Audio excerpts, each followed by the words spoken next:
નીતિ ફંડમાં કરોડોનો cyber fraud, 150 વિદ્યાર્થીઓના પૈસા પોતાના ખાતામાં ટ્રાન્સફર. અમદાવાદ ક્રાઇમ બ્રાન્ચે ગયાથી આરોપી ઝડપ્યો. બુટફોર્સ રેકેટથી પાસવર્ડ ક્રેક કરી ઠગાઈ. કચ્છમાં પ્રદૂષણ મુદ્દે જન આંદોલન. 16 ગામોના અગ્રણીઓ ભુજમાં એકત્ર. કલેક્ટરને આવેદનપત્ર આપી રજૂઆત. માંગ નહીં સ્વીકારાય તો ગાંધી ચિંધ્યા માર્ગે વિરોધ. બનાસકાંઠા એલસીબીને રાજ્યસ્તરીય સન્માન. ઓપરેશન દેવ માટે બેસ્ટ ડિટેક્શન એવોર્ડ. ડીજીપીના હસ્તે ટીમનું સન્માન. ટેકનિકલ સર્વેલન્સથી ઉકેલાયો કેસ. શ્રીનગર ડિમોલેશન બાદ રોષ યથાવત. 200 જેટલા પરિવારો બન્યા ઘર વિહોણા. 16 દિવસ બાદ પુનર્વસન નહીં. આક્ષેપ છત ગુમાવનાર પરિવારોની ન્યાય ક્યારે? માંગરોળ બંદરે માછલીના ગોડાઉનમાં ભીષણ આગ.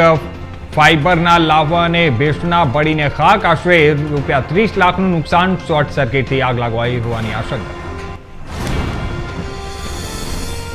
રાજુલાના કુવાઈચા ગામે સિંહણનો હુમલો. ઉત્તરાખંડના ચાહત રેસ્ટોરન્ટમાં કામ કરતા યુવક ઉપર સિંહણનો હુમલો. અલ્ટ્રાટેક ટીપીપી પાવર પ્લાન્ટની સામે યુવક ઉપર સિંહણનો હુમલો.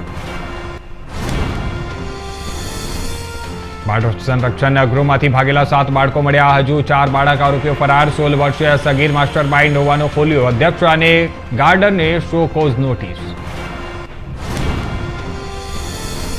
દામોદર કુંડ 2 દિવસ માટે બંધ. સફાઈ અભિયાનને લઈ લેવાયો નિર્ણય. અધિક માસ બાદ હાથ ધરાશે વિશેષ સફાઈ. શ્રદ્ધાળુઓની સુરક્ષા અને સ્વચ્છતા પર ભાર. વડોદરાના ગોત્રીમાં રોડ કિનારે મળ્યો મેડિકલ વેસ્ટ. આરોગ્ય વિભાગની કામગીરી સામે ઉઠ્યા સવાલો. ઇન્જેક્શન અને દવાઓ મળતા ચકચાર. ઘણી દવાઓની એક્સપાયરી ડેટ બાકી.